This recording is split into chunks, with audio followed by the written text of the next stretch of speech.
Soy Alex. Tengo 32 años. Y mi propio padre me dijo que no era digno de un asiento en la mesa familiar frente a toda la junta directiva. Antes de contarte como una simple carpeta de 2,5 centímetros de grosor que dejé atrás ese día provocó el espectacular colapso de su empresa multimillonaria. Hazme un favor y házmelo saber en los comentarios desde donde estás viendo esto. Me ayuda a saber con quién estoy hablando.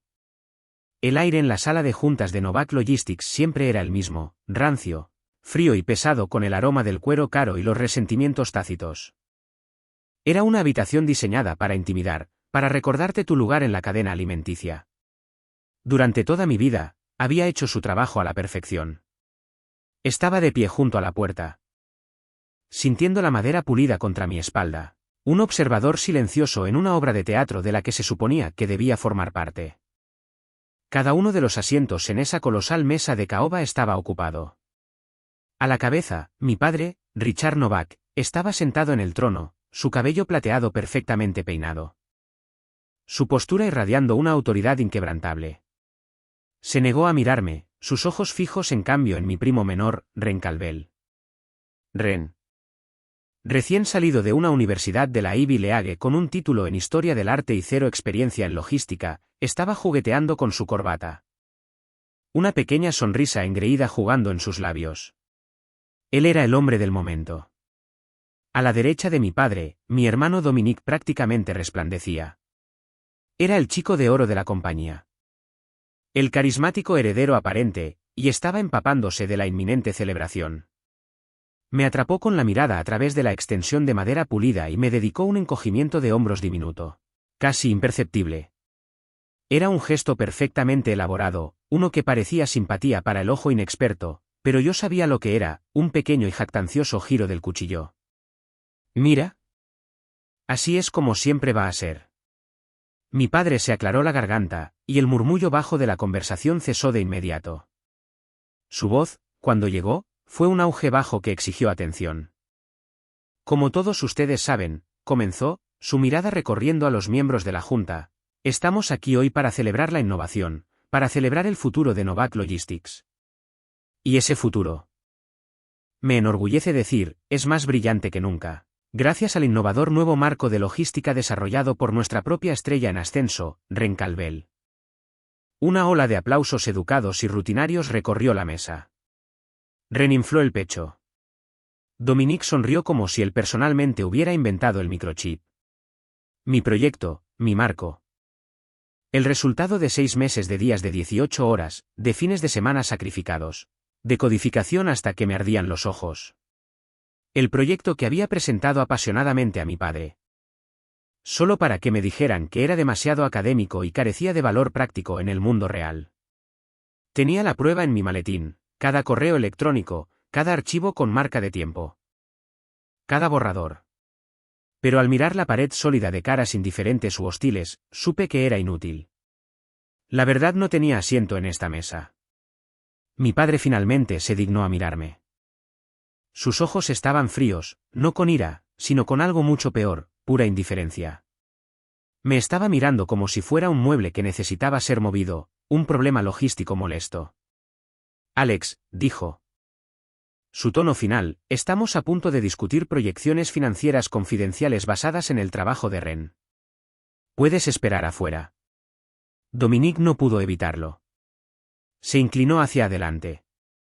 Su voz lo suficientemente alta para que todos la oyeran, goteando con una mezcla repugnante de lástima y desprecio.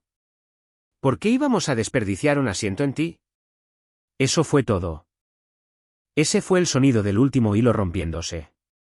Todos los años de ser ignorado, de ser el motor silencioso y confiable en segundo plano mientras Dominique era el adorno brillante del capó, se unieron en un solo momento de absoluta y escalofriante claridad. La rabia que esperaba sentir no estaba allí. En su lugar, había una profunda y liberadora calma. No grité. No discutí. Me aparté de la pared y caminé hacia la mesa, mis pasos resonando en el repentino silencio. Coloqué mi maletín en una silla vacía y miré directamente a mi padre. Tienes razón, dije. Mi voz firme y clara, no deberías desperdiciar un asiento en mí. Metí la mano en mi chaqueta, Saqué mi identificación de empleado y la coloqué suavemente sobre la mesa pulida. Se deslizó unos centímetros y se detuvo junto al bolígrafo Montblanc de mi padre. Junto a él, coloqué una carpeta azul gruesa de 2,5 centímetros de grosor. No voy a esperar afuera, anuncié a la sala. Renuncio, con efecto inmediato. Volví la cabeza y miré a Dominique, luego a Ren. Las sonrisas habían desaparecido de sus rostros, reemplazadas por confusión y un destello de pánico. Buena suerte con el proyecto, dije, dejando que una pequeña sonrisa fría tocara mis propios labios. Lo vais a necesitar. Me di la vuelta y salí de esa habitación. No miré hacia atrás. No necesitaba hacerlo. Podía sentir su silencio atónito presionando contra mi espalda mientras la pesada puerta se cerraba con un clic, sellándolos en su tumba de mentiras. Podía imaginar la cara de mi padre, contorsionada por la rabia. Podía verlo arrebatando la carpeta, esperando una simple carta de renuncia de 2 líneas. Pero lo que encontraría dentro era un informe meticulosamente preparado de 30 páginas. Era un arma disfrazada de documento que detallaba cada línea de código que había escrito. Cada modelo de datos que había construido, completo con una declaración jurada de ti sobre las fechas de creación de archivos y un registro completo de mis cadenas de correo electrónico. Todavía no lo sabía, pero no solo había renunciado a mi trabajo. Había quitado el seguro de una granada y la había lanzado directamente al centro de su reino. Para entender realmente por qué lancé esa bomba en la sala de juntas, tienes que entender que no se trataba de ese único proyecto. Fue la culminación de toda una vida de ser tratado como una función, no como un hijo. El libro de jugadas familiar se escribió antes de que yo naciera. Dominique era la estrella. El líder carismático en espera. Yo era el personaje secundario, el nerd confiable, inteligente y completamente invisible. Este guión se desarrolló en todos los aspectos de nuestras vidas. Recuerdo un verano cuando tenía 12 años. Había pasado todo el año escolar en una liga de matemáticas avanzadas. Llegué a la final estatal. La ceremonia de entrega de premios fue un sábado. Se lo conté a mis padres durante semanas. En la mañana de la ceremonia, bajé las escaleras con mi único traje, mis zapatos lustrados, mi estómago un nudo de nerviosismo y emoción. Mi padre estaba en la cocina al teléfono, riendo. Lo tienes, entrenador. Estaremos allí. Toda la familia. Colgó y se volvió hacia mí, radiante. Grandes noticias, Alex. El equipo de béisbol de Dominique llegó al torneo regional. Es este fin de semana. Todos vamos a conducir para apoyarlo. Simplemente lo miré fijamente. Pero mi ceremonia de entrega de premios es hoy. Es la final. Él agitó una mano despectiva, su buen humor ni siquiera se vio afectado. Oh, cierto. Bueno, es solo un premio, hijo. Esto es un torneo. Es importante para el equipo, para tu hermano. Mi madre intervino desde la estufa. No podemos estar en 2 lugares a la vez, cariño. ¿Lo entiendes? La familia apoya a la familia. Así que, mi abuelo, un hombre tranquilo que rara vez hablaba. Me llevó 3 horas hasta la capital del estado. Acepté mi medalla de primer lugar en un escenario enorme. Y la única persona en la audiencia animándome era un anciano que olía a tabaco de pipa. Mientras tanto, el resto de mi familia estaba a 160 kilómetros de distancia, gritando a todo pulmón porque Dominique había golpeado con éxito una pelota con un palo. Todavía tengo la medalla. Está en una caja, un recordatorio frío y pesado de mi lugar en el universo de la familia. Ese patrón se hizo aún más pronunciado cuando entramos en el mundo profesional de Novak Logistics. Llegué armado con 2 maestrías, rebosante de ideas. Una de mis primeras tareas fue analizar la retención de clientes. Descubrí que nuestros 20 principales clientes estaban siendo manejados por un equipo que confiaba en cenas de bistec y juegos de golf, pero sus métricas de rendimiento reales eran terribles. Construí un conjunto analítico integral que podía predecir la insatisfacción del cliente con un 90% de precisión basado en los tiempos de entrega, las tasas de error y los registros de comunicación. Era una herramienta que podía ahorrar millones. Se lo presenté a mi padre y al equipo ejecutivo. Antes de que pudiera siquiera terminar, Dominique, que había estado dibujando en un bloc de notas legal, interrumpió: papá, con el debido respeto, esto es un poco frío. Nuestro negocio se basa en las relaciones. No puedes reducir a un cliente como el señor Henderson a un gráfico de barras. Mi padre asintió sabiamente. Tu hermano tiene razón, Alex. Se trata del toque humano. Esto es demasiado distante. 6 meses después, en la cena anual de agradecimiento al cliente, Dominique se levantó y pronunció un discurso. Anunció una nueva iniciativa proactiva de relaciones con los clientes, que era una versión simplificada y amigable para el marketing de mi sistema. Había tomado mis algoritmos centrales, les había puesto un nombre elegante y los había presentado como su propio golpe de genio. Recibió una ovación de pie. Me senté en una mesa en la parte de atrás, viéndolo llevarse el crédito por mi trabajo, y sentí un sabor familiar y amargo subir por mi garganta.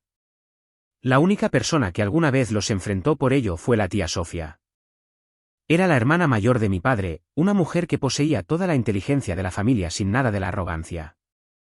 Era aguda, divertida y estaba luchando contra una enfermedad que estaba robando lentamente su fuerza, pero que nunca podría tocar su espíritu. Una Navidad.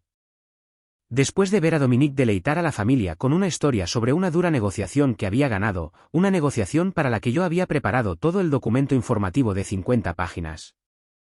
Ella me acorraló junto a la chimenea.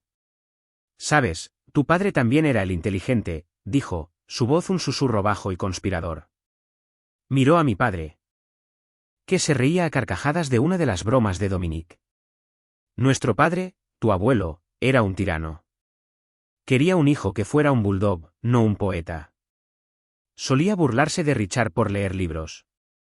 Lo llamaba débil. Creo que tu padre te mira a ti y ve al niño que se vio obligado a matar dentro de sí mismo. Y mira a Dominique y ve al niño que nuestro padre siempre quiso. Su percepción era tan aguda que dolió. No dejes que te lo hagan a ti, Alex, dijo, su agarre en mi brazo sorprendentemente apretado. No dejes que apaguen tu fuego. Pero todavía estaba tratando de jugar según las reglas. Todavía me aferraba a una pizca de esperanza de que la lógica y el mérito eventualmente ganarían. Así que programé una reunión formal con mi madre. En su calidad de directora de recursos humanos, pensé que tenía que ser objetiva. Su oficina era un santuario para Dominique. Fotos de sus equipos deportivos, su fraternidad universitaria, incluso un artículo enmarcado del periódico local sobre él ganando un torneo de golf benéfico. Escondida detrás de una planta grande en su aparador había una sola foto enmarcada pequeña mía en mi graduación del MIT. Presenté mi caso sobre su escritorio, no con emoción, sino con hechos. Tenía copias impresas de mis evaluaciones de desempeño, todas brillantes. Tenía resúmenes de proyectos, cálculos de ROI y una comparación lado a lado de mis calificaciones versus las de Dominique. Ella escuchó con una expresión practicada y paciente, la que usaba para los empleados descontentos. Cuando terminé, el silencio se extendió. Entrelazó sus dedos. Su rostro una máscara de simpatía cuidadosamente construida. Alex, comenzó, su tono suave y razonable, te escucho. Realmente lo hago. Y tu trabajo es técnicamente excelente. Pero tienes que ver el panorama general. El liderazgo no se trata solo de hojas de cálculo. Dominique tiene un carisma natural y la capacidad de conectar con la gente. Inspira confianza. Esa es una cualidad rara. Es lo que tu padre y la Junta ven como esencial para el futuro de esta empresa. ¿Entonces mis contribuciones no importan?, pregunté, mi voz plana. Por supuesto que importan, dijo suavemente, la mentira deslizándose de su lengua con facilidad. Eres un activo invaluable para el equipo, pero cada jugador tiene un papel diferente. El tuyo es proporcionar el apoyo y el análisis que permitan a los líderes como tu hermano tener éxito. Necesitas ser un jugador de equipo, Alex. No crees olas. No es bueno para ti. Y no es bueno para la familia. El doble discurso corporativo frío fue más brutal que cualquier insulto. Ella no era solo mi madre. Era la principal ejecutora de la narrativa familiar. Vio la injusticia claramente, y eligió defenderla. Salí de su oficina sintiéndome como si me hubieran vaciado. El golpe final y devastador no vino de mi familia, sino de la mujer que iba a hacer mi familia, Elena. Habíamos estado comprometidos durante 6 meses. La amaba. Confiaba en ella. Ella era mi santuario de la toxicidad de mi familia. Trabajaba en el departamento de marketing de Novak, así que pensé que veía la dinámica tan claramente como yo. Ella era la que me frotaba la espalda cuando llegaba a casa tarde. Furioso y abatido después de otro desaire. Son tontos, Alex, murmuraba. Un día verán lo que realmente vales. Estaba trabajando hasta tarde un martes por la noche, tratando de depurar una falla catastrófica del servidor en el departamento de Dominic. Él no se encontraba por ninguna parte, por supuesto. Le envié un mensaje de texto a Elena diciéndole que llegaría tarde a casa. Alrededor de las 9:30 de la noche, finalmente me di por vencido y fui a buscar a Dominic para obtener una aprobación de emergencia. La luz de su oficina estaba apagada, pero la puerta estaba entreabierta. Escuché voces desde el interior, un murmullo bajo de un hombre y la risa de una mujer. Una risa que conocía tan bien como mi propio latido del corazón. Mi propio corazón se detuvo. Abrí la puerta. La escena está grabada en mi cerebro. Dominic estaba apoyado contra su escritorio. Y Elena estaba de pie entre sus piernas, con las manos sobre sus hombros, las de él en su cintura. Estaban en medio de la risa, sus rostros cerca, iluminados por el resplandor de la ciudad fuera de su ventana. Era íntimo. Era fácil. Era un mundo en el que no tenía parte. Me vieron al mismo tiempo. Se separaron como adolescentes culpables. Dominic tuvo la gracia de parecer sorprendido por un segundo antes de que su arrogancia predeterminada volviera a su lugar. Elena simplemente parecía atrapada. Mi mente se quedó en blanco. No pude formar una palabra. Simplemente retrocedí fuera de la oficina y caminé por el pasillo desierto, mis piernas sintiéndose como plomo. Ella me alcanzó junto a los ascensores. Alex, espera. Iba a decírtelo, la línea clásica. Decirme que, logré decir, mi voz sonando como si perteneciera a otra persona. ¿Qué te estás acostando con mi hermano? ¿Cuánto tiempo lleva esto pasando? Ella tuvo la decencia de mirar sus zapatos caros. Unos meses. Unos meses. La línea de tiempo se estrelló sobre mí, meses de ella fingiendo simpatía, de decirme que era un genio oculto. Todo mientras se acostaba con la misma persona que me estaba reteniendo. La hipocresía era impresionante. ¿Por qué? Era la única pregunta que importaba. Y por primera vez. Ella me miró directamente a los ojos. No había amor allí, ni remordimiento, solo un pragmatismo frío y duro que me heló hasta los huesos. Lo siento, Alex, dijo. Y su tono dejó claro que solo lamentaba que la hubieran atrapado. Él me ofreció un futuro real. Contigo, simplemente me sentía tan estancada. Estancada. Esa palabra otra vez. El veredicto sobre mi vida. Está en un camino de asociación, continuó como si eso lo explicara todo. Tu salario está bien. Es bueno. Pero tienes que ser realista. Él va a estar dirigiendo este lugar algún día. Tengo que pensar en mi carrera, en mi vida. Ella había hecho un análisis de costo-beneficio en nuestra relación. Ella había sopesado mi amor. Nuestro futuro, nuestra vida juntos contra una promoción y un cheque de pago más grande, y yo había perdido. Yo no era el hombre que amaba. Yo era una acción que había dejado de rendir. No dije otra palabra. Simplemente me di la vuelta, salí de ese edificio, me subí a mi coche y conduje. No tenía destino. Simplemente conduje hasta que las luces de la ciudad fueron un tenue resplandor en mi espejo retrovisor. Finalmente entendí la verdad completa y devastadora. Mi familia no solo me había hecho invisible en el trabajo. Habían devaluado con éxito mi propia existencia hasta el punto en que la mujer que se suponía que me amaba me veía como nada más que una inversión sin salida. No solo estaba estancado. Estaba enterrado. Y cuando el sol comenzó a salir, un pensamiento frío y duro echó raíces en mi alma. Si no podía excavar para salir, tendría que encontrar una manera de derrumbar toda la maldita montaña sobre ellos. La primera semana de mi exilio autoimpuesto se definió por un silencio profundo y resonante. A medias esperaba una llamada telefónica furiosa de mi padre, una citación a su oficina para una última y brutal reprimenda. Nada. Era como si simplemente me hubiera evaporado. Su silencio fue la última declaración. Era tan insignificante que mi partida, mi acto de desafío, ni siquiera merecía una respuesta. Pero en Novak Logistics, mi ausencia estaba creando un rugido ensordecedor. Sarah Chun, mi fuente leal desde dentro, se convirtió en mi línea de vida. Me enviaba mensajes de texto cortos y crípticos, pintando una imagen de escalada del caos. No pueden acceder a la base de datos principal, decía un mensaje. Ren sigue bloqueando a todos. Otro, un día después. Dominique acaba de gritarle a todo el equipo de operaciones. Dijo que el marco es impecable y que son incompetentes. 3 personas están actualizando sus currículums.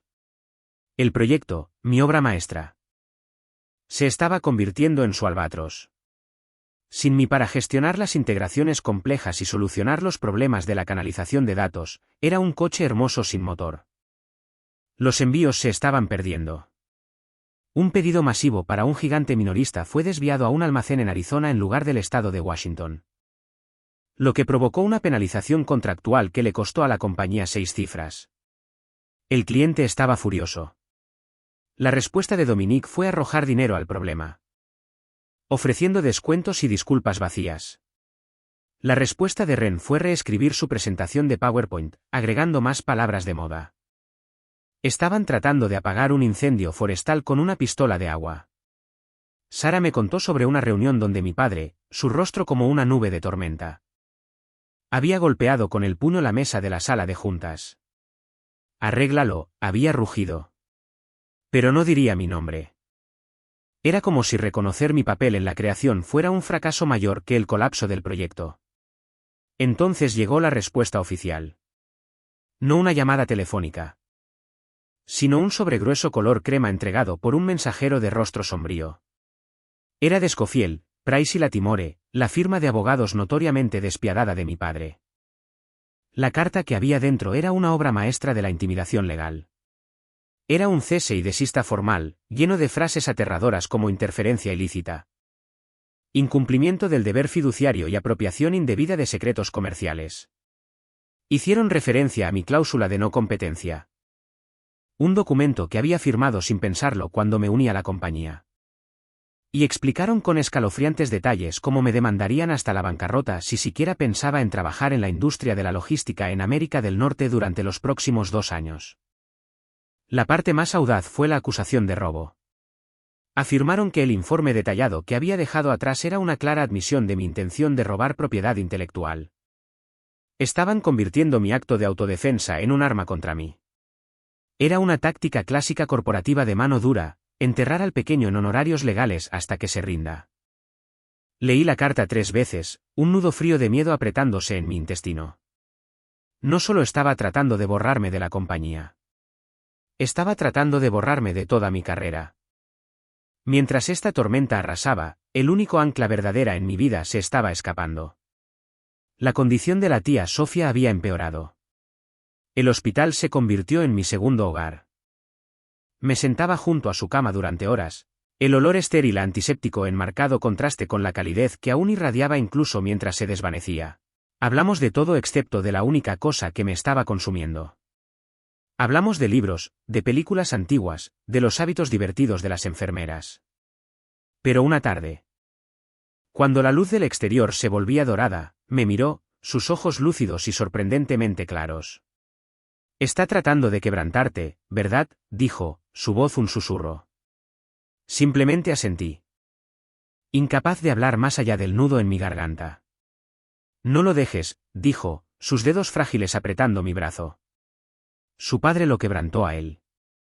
Es un veneno que se transmite. Pero tú, Alex. Tú puedes ser el antídoto. Hizo una pausa, respirando superficialmente. Te voy a dejar algo. Mi herencia. No es suficiente para luchar contra tu padre en sus términos. Pero es suficiente para darte una opción, para ser libre. Señaló la caja de cuero desgastada en su mesa de noche. Pero este es el verdadero regalo, mis diarios, todos desde que era niña. ¿Por qué?, pregunté, mi voz entrecortada por la emoción. Porque necesitas entender al hombre contra el que estás luchando, susurró. Necesitas ver al niño que era antes de que su padre lo convirtiera en un arma. No te hará perdonarlo. Dios sabe que yo no lo he hecho. Pero evitará que te conviertas en él. Y esa es la única victoria que importa. Falleció pacíficamente mientras dormía 2 días después. El funeral fue un asunto frío y estéril, organizado con la eficiencia de un evento corporativo. Mi padre pronunció un elogio que sonaba como si estuviera leyendo un resumen de una asociación comercial. Habló de su lealtad a la marca familiar. Dominique estaba a su lado, luciendo inquieto. Revisando su reloj. Margaret produjo algunas lágrimas perfectamente cronometradas. Vi a Elena al otro lado del césped, tomándole la mano a Dominique, su expresión ilegible. Nadie me miró. Nadie me habló. Era un fantasma en la despedida de mi propia tía. El aislamiento fue absoluto. El cheque del abogado de su patrimonio llegó la semana siguiente. Era una cantidad sustancial. Más de lo que había esperado. Era una línea de vida. Esa noche, con la carta legal amenazante sentada en mi mesa de centro como una serpiente venenosa, abrí la caja de cuero. Dentro había 2 docenas de pequeños diarios encuadernados en cuero llenos de la escritura elegante y cursiva de mi tía. Comencé con el primero, de cuando tenía 12 años. Leí toda la noche. Una cafetera enfriándose a mi lado, y a través de sus palabras, vi cómo el alma de mi padre era sistemáticamente desmantelada. 12 de octubre de 1968. Escribió, papá estaba furioso hoy. Richard ganó el concurso de ortografía del condado. Papá tomó el trofeo y le dijo que los hombres de verdad construyen cosas con sus manos, no con palabras elegantes. Richard lloró y papá lo encerró en su habitación. 3 de mayo de 1975, llegó una carta de Cornell. Le ofrecieron a Richard una beca completa para arquitectura. Estaba tan feliz que estaba flotando. Se lo mostró a papá en la cena. Papá ni siquiera lo leyó. Lo rompió por la mitad. Él dijo, tu lugar está aquí. Aprenderás el negocio del transporte por carretera o aprenderás lo que es no tener nada. Vi la luz apagarse en los ojos de Richard esta noche. Creo que podría haberse ido para siempre. Página tras página, era una historia de abuso emocional implacable. Una historia de un chico brillante y sensible al que le enseñaron que su propia naturaleza era una forma de debilidad. No solo se había unido al negocio familiar. Había sido reclutado. No solo había enterrado sus sueños. Se había visto obligado a cavar su tumba. Había pasado los siguientes 40 años convirtiéndose en el hombre duro y despiadado que su padre había exigido, un hombre que equiparaba el intelecto con la debilidad y el carisma con la fuerza. Cerré el último diario cuando los primeros rayos del amanecer se filtraron por mi ventana. La rabia que sentía hacia mi padre todavía estaba allí. Pero ahora estaba atenuada por una profunda y dolorosa tristeza. No era un monstruo. Era una tragedia.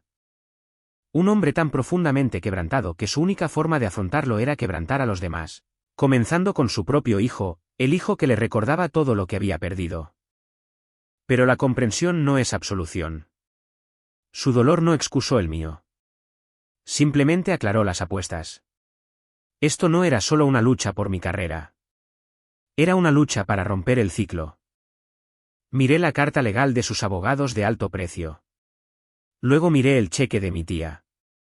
Uno era un legado de dolor destinado a encadenarme. El otro era un legado de amor destinado a liberarme. Mi mano estaba firme cuando levanté mi teléfono. Marqué el número de una firma de abogados boutique que había investigado. Una firma conocida por su enfoque agresivo, David contra Goliat. Sí. Dije cuando la recepcionista respondió, mi voz desprovista de cualquier vacilación. Mi nombre es Alex Novak. Me gustaría programar una consulta. Necesito al mejor abogado litigante que tengan. La guerra me había sido declarada. Gracias a la tía Sofía, finalmente tenía los recursos para contraatacar. La transición de un analista de alto rango en una corporación multimillonaria a un emprendedor individual fue como zambullirse desde un yate climatizado en aguas heladas e infestadas de tiburones. Mi nueva sede era un solo escritorio tambaleante en un espacio de trabajo conjunto cavernoso en una parte menos glamorosa de la ciudad. El aire zumbaba con la energía nerviosa de una docena de otras empresas emergentes, una sinfonía de tecleo frenético del teclado y llamadas telefónicas silenciadas y desesperadas. El olor a café quemado y palomitas de maíz para microondas era mi nueva realidad. La demanda de mi padre era una amenaza constante e inminente. Mi abogada, María Fuentes, era un tiburón por derecho propio, aguda, rápida y tranquilizadoramente cara. Esta es una demanda slap clásica, Alex. Me dijo durante nuestra primera reunión después de que le escribí un doloroso cheque de anticipo que le dio un gran mordisco a mi herencia. Demanda estratégica contra la participación pública. No está tratando de ganar. Está tratando de arruinarte, de asustarte para que guardes silencio. Nuestro trabajo es mostrarle que no vamos a tener miedo. El primer paso fue construir un arsenal. Mientras María se encargaba de la batalla legal, yo me concentré en construir mi arma, Nexus Paradigm. Mis días se convirtieron en un maratón agotador. Me despertaba a las 5 de la madrugada. Codificaba durante 6 horas seguidas. Luego pasaba la tarde creando modelos financieros y presentaciones de marketing. Por las noches, estaba al teléfono, tratando de hacer conexiones. Solo para encontrarme con despidos educados. Las noches las pasaba depurando mi propio código, alimentado por bocadillos de máquinas expendedoras y la pura y obstinada negativa a fracasar. La soledad era un peso físico. Sabía que no podía mantener ese ritmo. Más importante aún, sabía que no podía construir algo grandioso solo. Necesitaba un equipo. Necesitaba los otros fantasmas de Novak Logistics. Mi primer recluta tenía que ser Sarah Chun. La conocí en un restaurante ruidoso y anónimo a mitad de camino entre su casa y la mía. Parecía agotada. El caos en Novak estaba afectando a las pocas personas competentes que quedaban. Lo está perdiendo, Alex, dijo, revolviendo su café sin cesar. Dominique está culpando a todos menos a sí mismo. La moral está por los suelos, pero no puedo irme. Tengo préstamos estudiantiles, una hipoteca. No puedo simplemente abandonar un barco por una idea. Entendí su miedo. Así que, no le vendí un sueño. Le mostré la realidad. Abrí mi computadora portátil y la guié a través del Nexus Paradigm MVP. Le mostré el código limpio, la interfaz intuitiva, el potente motor predictivo. Observé cómo su curiosidad profesional superaba su miedo. Sus ojos, cansados y preocupados momentos antes, ahora se iluminaron con la chispa de un verdadero geek de datos. Esto es elegante, murmuró, inclinándose más hacia la pantalla. No puedo ofrecerte el salario que estás ganando ahora, dije honestamente. Todavía no. Puedo ofrecerte un pequeño estipendio. Suficiente para sobrevivir, pero también puedo ofrecerte un 20% de participación accionaria. No serás un empleado luchando por un ascenso. Serás un fundador, un propietario. Construimos esto juntos. Tenemos éxito juntos. También le conté sobre la demanda. Le expuse todos los riesgos, todas las posibilidades desagradables. Le di el respeto de la verdad. Salió del restaurante diciendo que necesitaba pensar. El siguiente fue Michael Park, el brillante director financiero que mi padre había despedido por ser pesimista. Lo encontré trabajando como consultor, mal pagado y sobrecalificado. Estaba hastiado. Entonces, ¿quieres que deje un trabajo estable, aunque aburrido, para unirme a una startup sin financiación dirigida por el hijo del hombre que arruinó mi carrera? ¿Una startup que actualmente está siendo demandada por ese mismo hombre? ¿Ese es el discurso?, preguntó, con una ceja levantada. Ese es el discurso, confirmé. También te estoy ofreciendo la oportunidad de vengarte de él construyendo algo mejor. Y un 15% de participación accionaria. Uno por uno, presenté mi caso a los demás: Thomson Wright, la desarrolladora de productos, Danny Kowalski, el genio de la infraestructura de TI que habían marginado. Cada uno era un riesgo. Cada uno estaba marcado por su experiencia en Novak. Una semana después de nuestra reunión en el restaurante, Sara me llamó. Su voz era firme. Está bien, Alex, estoy dentro. Mi esposo piensa que estoy loca, pero acabo de pasar otro día viendo a Dominique tratar de explicar el análisis de datos. Prefiero correr un riesgo con la competencia. El compromiso de Sara fue la primera grieta en la presa. Michael llamó al día siguiente. Bien, gruñó. Pero si nos hundimos, te haré responsable personalmente de mis facturas de terapia. Thompson y Danny siguieron. De repente, ya no estaba solo. Éramos un equipo de 5, una pequeña isla de rebeldes apiñados en una oficina alquilada un poco más grande. Unidos por una historia compartida de ser infravalorados y un ardiente deseo de demostrar nuestro valor. Con un equipo y un producto, sabía que necesitábamos capital para sobrevivir. Logré. A través de un golpe de suerte y un correo electrónico de seguimiento persistente, obtener una reunión con Gail Iversen, la prominente VC. Esta vez, entré con Michael y Thompson. Éramos un frente unido. Gail era tan aguda como la recordaba. Escuchó nuestro discurso pulido sin interrupción. Nos dejó terminar. Luego comenzó a diseccionar sistemática y brutalmente todo nuestro plan. Su tecnología es sólida, concedió. Les daré eso. Su equipo es impresionante, un montón de expertos enojados y motivados. Esa es una buena historia. Pero ¿cuál es su estrategia de adquisición de clientes? Ser mejor no es una estrategia.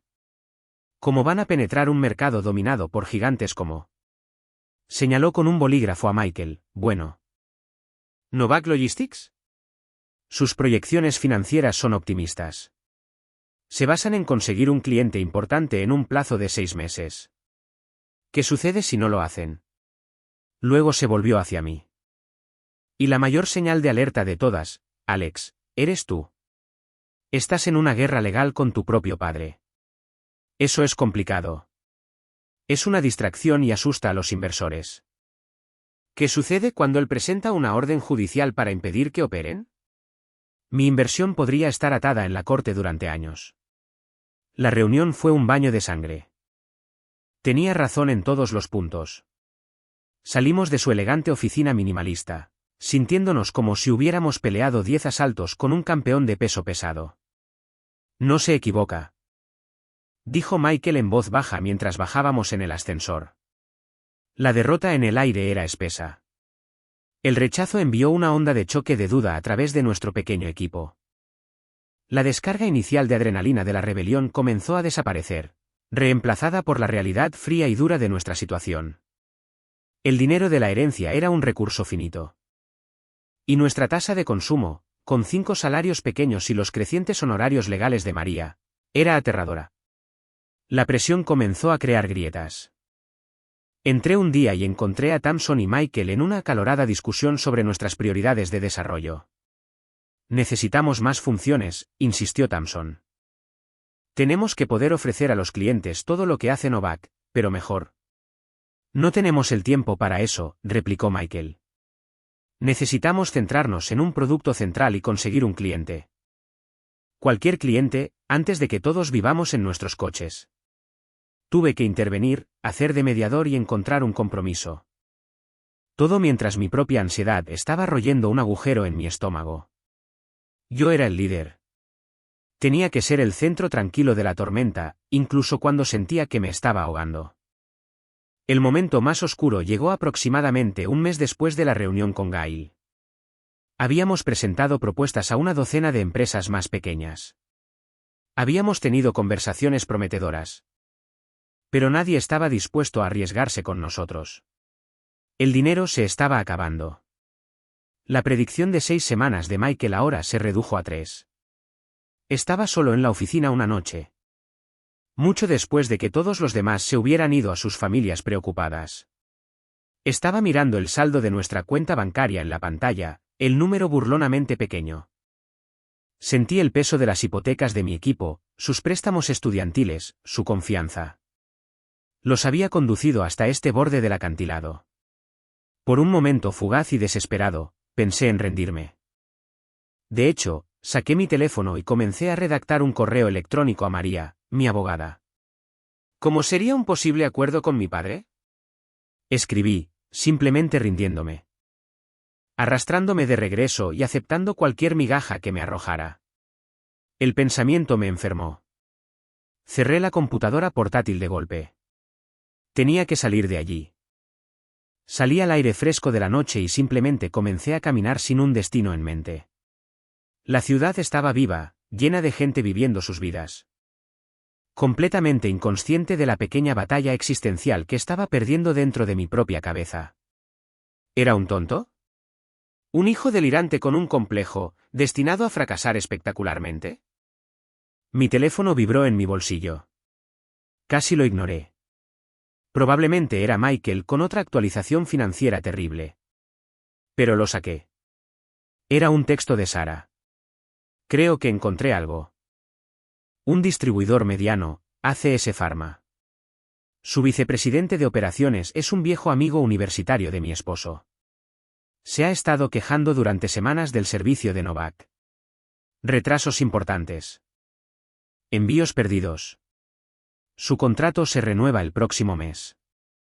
Le dijo a mi esposo que están buscando activa y desesperadamente un nuevo socio. Tal vez esta sea nuestra oportunidad. Me detuve en medio de la acera, leyendo el mensaje una y otra vez bajo el resplandor anaranjado de una farola. No era una garantía. No era un cheque de una VC. Era una pista, una oportunidad tenue. Frágil, nacida de una conexión aleatoria. Pero mientras estaba allí, la desesperación que me había estado ahogando comenzó a aflojar su agarre. Fue reemplazada por una oleada de adrenalina. Un destello de esperanza feroz y desafiante. Era una posibilidad remota, pero era una posibilidad. Y después de semanas de oscuridad, era todo lo que necesitaba. Todavía no estábamos muertos. La pista de ACS Pharma se convirtió en nuestra única obsesión. Era nuestro día D, nuestro alunizaje, todo en uno. Durante las siguientes 3 semanas. Nuestra pequeña oficina se transformó en un centro de mando de alto riesgo. Dormir se convirtió en un lujo que no podíamos permitirnos. La pizarra estaba cubierta con una telaraña de cadenas de logística, protocolos de manipulación de productos químicos y regulaciones de cumplimiento de la FDA. No solo estábamos tratando de ganar un cliente.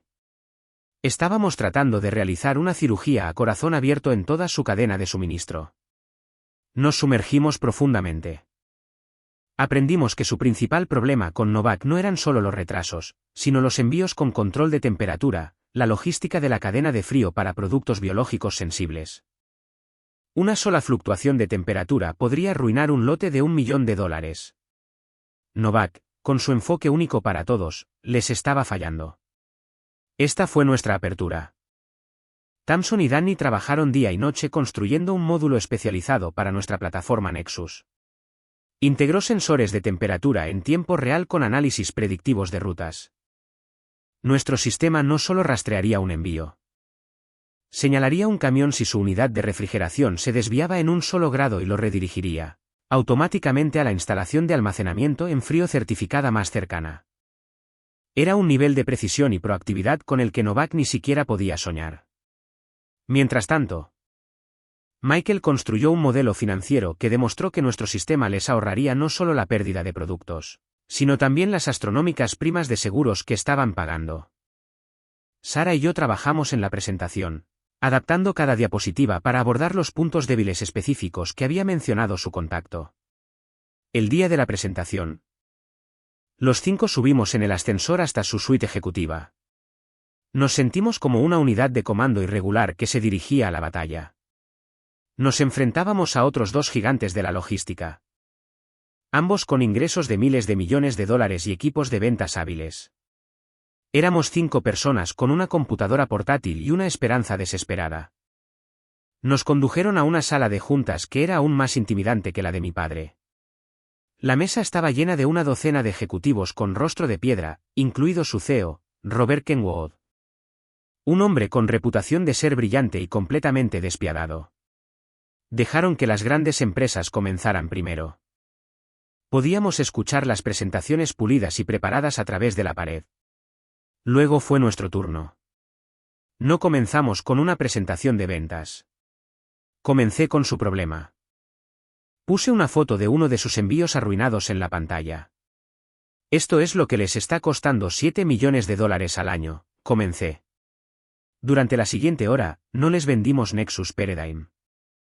Les vendimos una solución. Thomson hizo una demostración en vivo del módulo de la cadena de frío. Michael los guió a través del ROI, mostrando que alcanzarían el punto de equilibrio en 6 meses. Sara presentó estudios de caso que habíamos construido utilizando datos disponibles públicamente. Nos bombardearon con preguntas. Eran agudos, implacables. Atacaron nuestro tamaño. Nuestra estabilidad, la demanda. Pero estábamos listos. Para cada duda, teníamos un punto de datos. Para cada preocupación, teníamos un plan de contingencia. Al final, Robert Kenwood se inclinó hacia adelante, sus ojos clavados en mí. Eres un riesgo enorme, dijo, su voz plana. Eres una startup que está siendo demandada por el nombre más importante en el negocio. Que también resulta ser tu padre. ¿Por qué demonios debería confiarles la línea de vida de mi empresa? Lo miré a los ojos. Porque el nombre más importante en el negocio se ha vuelto complaciente. Dije, mi voz firme. Le están vendiendo una marca. Nosotros le estamos vendiendo una sociedad. Debido a que somos pequeños, viviremos y moriremos por su éxito. Estamos más hambrientos. Somos más ágiles. Y francamente, nuestra tecnología es mejor. Danos su ruta de envío más problemática, solo una, para una prueba pagada de 90 días. Si no superamos todas las métricas que tiene, no nos paga ni un centavo. La apuesta quedó suspendida en el aire. Kenwood guardó silencio durante un largo momento, estudiando mi rostro. Luego hizo un breve movimiento de cabeza. Tienen 90 días. Dijo. No me hagan arrepentirme de esto. Salimos de ese edificio, no celebrando, sino sabiendo que el verdadero trabajo acababa de comenzar. Cumplimos. Durante 90 días, monitoreamos cada envío. Optimizamos cada ruta. Estuvimos de guardia las 24 horas, los 7 días de la semana. Nuestra tasa de error fue 0. Su tasa de entrega a tiempo alcanzó el 100% por primera vez en 2 años. No solo cumplimos con sus métricas, las destrozamos. Firmaron un contrato completo de 1 año el día en que terminó la prueba. Tuvimos nuestra tracción. 2 meses después llegó la Conferencia Nacional de Logistics Today en Chicago, el evento más importante del año. El orador principal fue mi padre. Su tema, goteando ironía, fue tradición.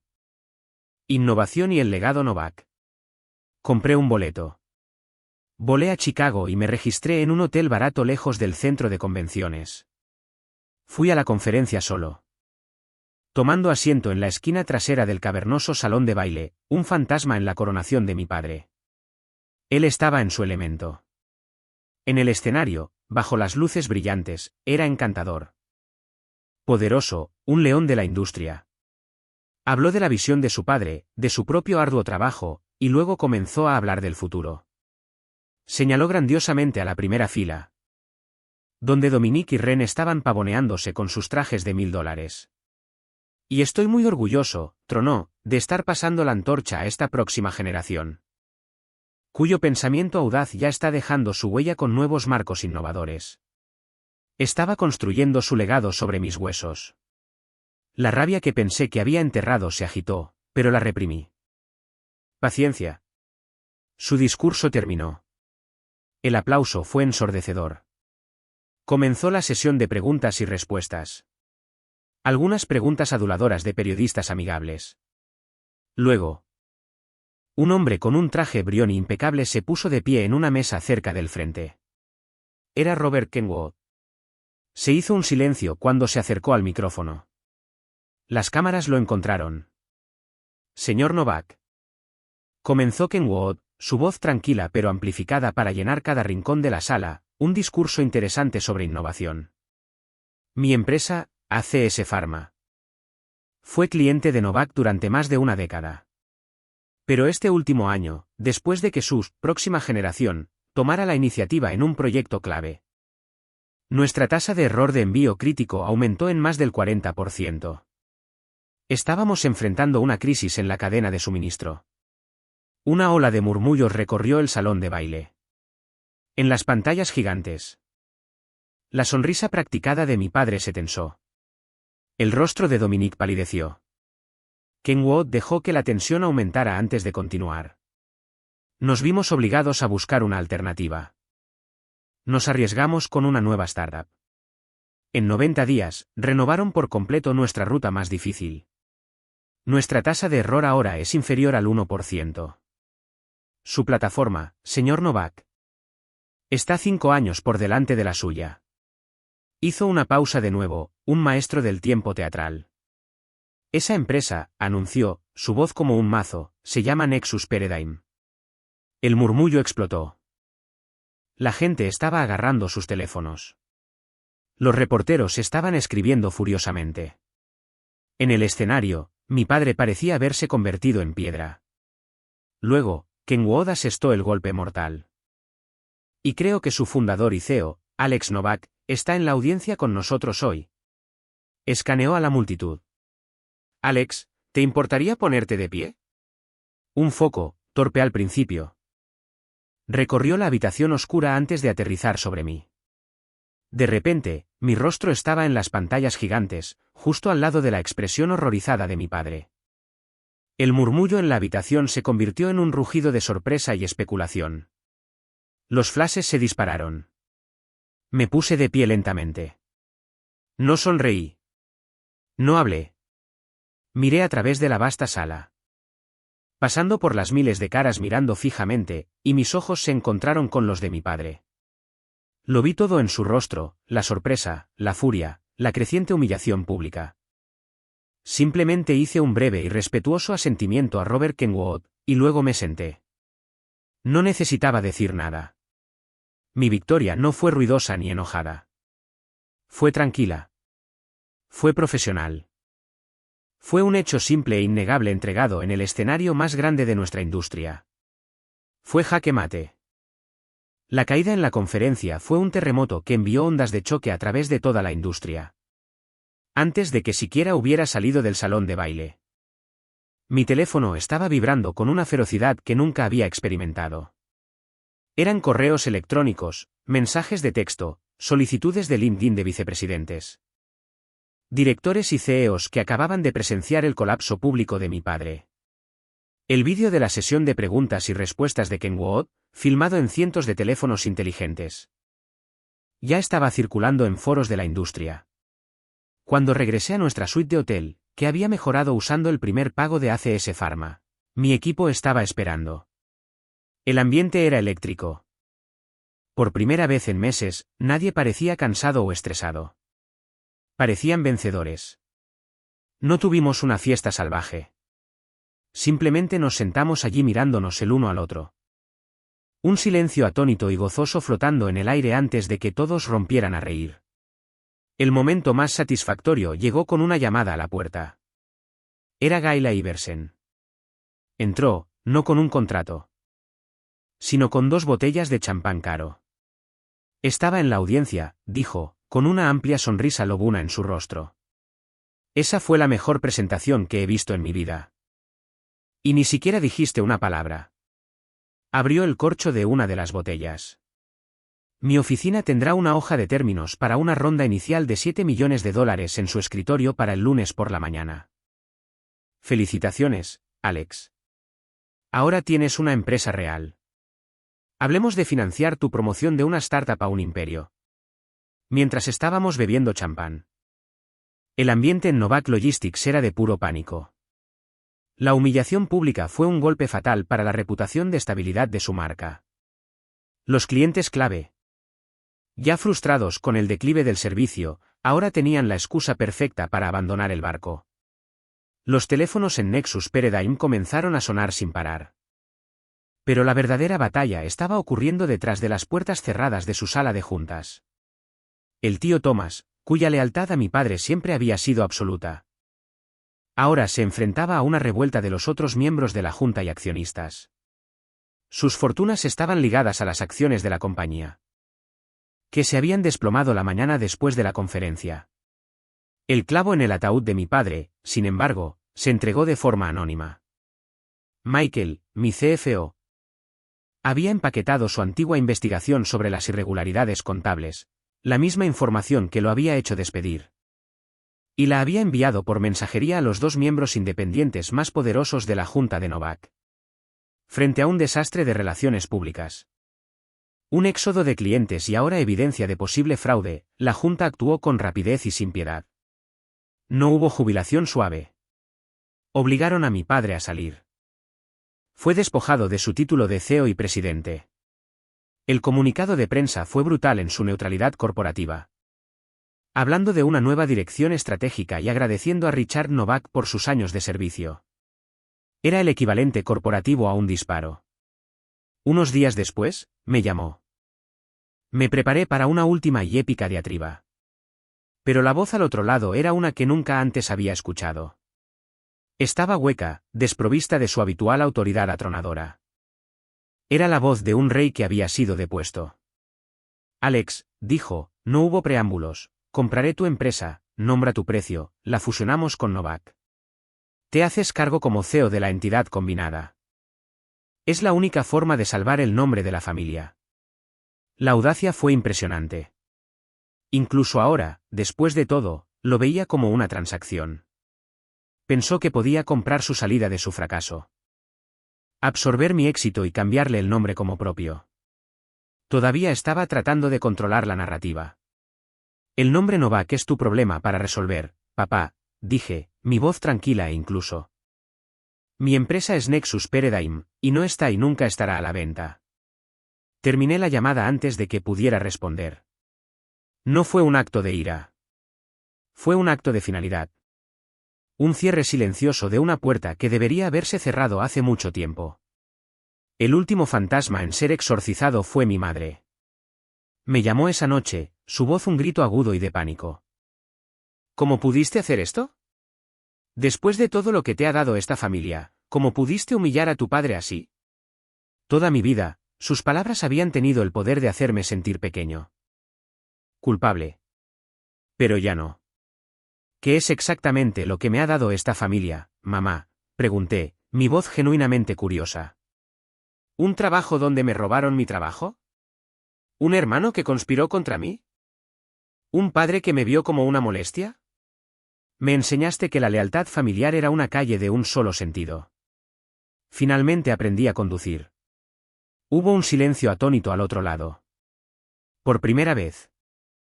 No tuvo respuesta, ni una platitud corporativa suave, ni una apelación a la unidad familiar cargada de culpa.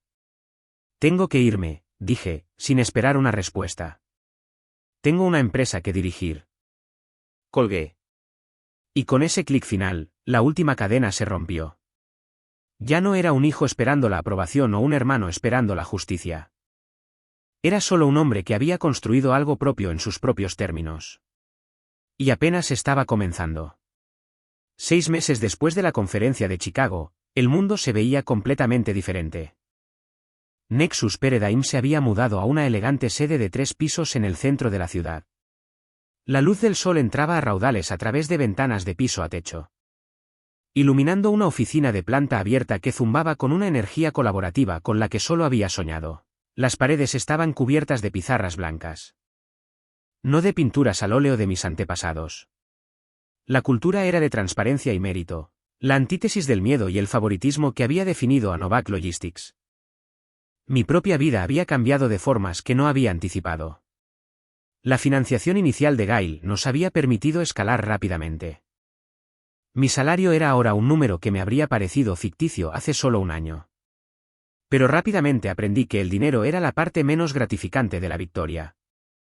La verdadera recompensa era la libertad de construir una empresa que reflejara mis propios valores. Instituimos los viernes de fracaso. Una vez al mes. Toda la empresa se reunía y se animaba a la gente a hablar sobre un error que habían cometido, lo que habían aprendido de él y cómo el equipo podía evitarlo en el futuro. No había culpa. Solo análisis. Fue una respuesta directa a la cultura de culpa en la que había crecido, donde los errores se ocultaban hasta que se convertían en catástrofes. Celebramos las ideas, sin importar de quién vinieran. Mi vida pasada todavía enviaba ondas ocasionales. Una mañana, recibí una notificación en LinkedIn. Era un mensaje de Elena. Hola, Alex. Wow. Veo que eres la historia de portada en TechCrunch. Increíble. Ha pasado un tiempo. No sé si escuchaste, pero Dominique y su esposa se están divorciando. Un desastre total. De todos modos. Estaba pensando que tal vez me equivoqué en algunas cosas. Me encantaría tomar un café y ponernos al día si alguna vez estás libre. Leí el mensaje 2 veces. El antiguo Alex habría sentido una oleada de rabia triunfante. El Alex actual solo sintió una lástima leve y clínica. Era una buscadora, todavía buscando oro. Y se había dado cuenta de que había abandonado la afirmación más rica. Archivé el mensaje sin responder y pasé a mi próxima reunión. Era una nota al pie en un capítulo de mi vida que ahora estaba cerrado. Una onda mucho más significativa llegó en forma de una solicitud de empleo oficial. El solicitante era Vincent Hayes, el ex vicepresidente de Novak Logistics, el hombre que se había quedado mirando y vio mi humillación pública antes de correr tras mí en el estacionamiento. No estaba solicitando un puesto ejecutivo. Estaba solicitando un puesto como gerente senior de logística. Lo llamé para una entrevista yo mismo. Parecía mayor, cansado, pero también aliviado. ¿Por qué quieres trabajar aquí, Vincent? Le pregunté directamente. Me miró a los ojos sin inmutarse.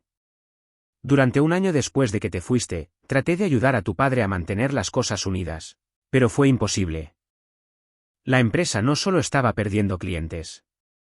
Se estaba pudriendo desde adentro. La cultura era tóxica. Toda culpa, sin responsabilidad. Finalmente me di cuenta de que era leal a un hombre. No a una misión. Vi lo que construiste, Alex. Leí la declaración de valor de tu empresa. Quiero ser parte de una misión de nuevo. Vi la convicción genuina en sus ojos. No solo estaba buscando un trabajo. Estaba buscando una redención profesional. Estarás reportando a Sarah Chun, dije. Es dura, pero justa. Una sonrisa tocó sus labios. No lo querría de otra manera, dijo. Lo contraté. Su presencia en nuestro equipo fue un recordatorio silencioso y diario de que la competencia y la integridad siempre prevalecerían sobre el carisma y las conexiones. Gayla Iversen, ahora miembro de nuestra junta, estaba en mi oficina una tarde. Estábamos revisando nuestras tablas de crecimiento trimestrales, que se parecían menos a tablas y más a un lanzamiento de cohetes. ¿Escuchaste lo último de tu padre?, preguntó casualmente. Intentó lanzar una empresa de consultoría, se derrumbó en 3 meses. Está vendiendo la casa de vacaciones familiar en Aspen. Miré por la ventana a la próspera ciudad de abajo. Es una lástima, dije, las palabras me sorprendieron cuando salieron. Tenía todos los recursos del mundo. Construyó una base sólida. Simplemente la construyó sobre las cosas equivocadas. Gail me estudió por un momento. Ya no estás enojado, ¿verdad? Consideré la pregunta. La ira caliente y abrasadora que me había impulsado durante tanto tiempo se había consumido. Había sido reemplazada por un tipo diferente de fuego, una calidez constante y creativa. No, respondí. Es difícil estar enojado cuando estás ocupado construyendo, levantó su taza de café en un brindis. Por la construcción, dijo. Por la construcción, repetí. Una sensación de profunda y tranquila satisfacción asentándose sobre mí. El primer aniversario del lanzamiento oficial de Nexus Paradigm no se celebró en un salón de baile estéril o en un restaurante caro. Fue una barbacoa de toda la empresa en un parque estatal extenso en un sábado perfecto y soleado. El uniforme oficial eran pantalones cortos y camisetas. El aroma oficial era una mezcla de hamburguesas a la parrilla y protector solar. Caminé entre la multitud, con una botella de agua en la mano, y sentí una sensación de asombro. Esto era real. Esto era nuestro. Sarah Chun, mi co y primera creyente, Estaba atrapada en un juego hilarantemente intenso de lanzamiento de sacos de arena con Michael Park. Vincent Hayes. Luciendo 10 años más joven, estaba en una parrilla enorme, orgullosamente volteando hamburguesas para una fila de empleados hambrientos. El parque estaba lleno de sonidos de risa. De niños gritando de alegría, de perros ladrando. Era una comunidad, no una corporación. Vi a un grupo de nuestros nuevos pasantes sentados en una mesa de picnic, luciendo un poco abrumados. Me acerqué. No había una mesa principal, ni una sección VIP, solo gente pasando un buen rato. Les pregunté, todos saltaron un poco, sobresaltados. Una de ellos. Una joven y brillante programadora de Caltech llamada Maya. Estaba agarrando nerviosamente una tableta emitida por la empresa. Señor Novak, dijo, con los ojos muy abiertos. Sí, es genial. Gracias. Es Alex, dije, sentándome en el banco frente a ella. ¿Qué tienes ahí? ¿Todavía trabajando un sábado? Se sonrojó. Oh, no. Es solo que tuve una idea para una pequeña optimización de la interfaz de usuario móvil para nuestros conductores. Probablemente no sea nada, pero solo lo simulé. Vi la vacilación en sus ojos. El mismo miedo a ser despedida con el que había vivido durante años. Nunca es nada, Maya, dije, inclinándome hacia adelante con genuino interés. Una idea es lo más valioso que tenemos aquí. Muéstrame. Su rostro se iluminó cuando comenzó a guiarme con entusiasmo a través de sus maquetas. Su nerviosismo se desvaneció en una explicación apasionada. Miré a mi alrededor la escena. Las familias, la risa, la camaradería fácil. Pensé en la sala de juntas fría y silenciosa que había dejado atrás. Pensé en mi padre, solo con su legado desmoronándose. Un solo pensamiento claro se instaló en mi mente. Una pieza final de un rompecabezas que había estado resolviendo toda mi vida. Dicen que es difícil escapar de la sombra de tu padre. Se equivocan. No la escapas. Simplemente plantas un nuevo árbol, uno con raíces más fuertes, y lo haces crecer lo suficientemente alto como para proyectar una sombra propia. Una sombra donde las cosas pueden crecer. Gracias por escuchar mi historia. Espero que haya resonado contigo de alguna manera. ¿Alguna vez has estado en una situación en la que tuviste que luchar para demostrar tu propio valor? Comparte tu historia en los comentarios a continuación.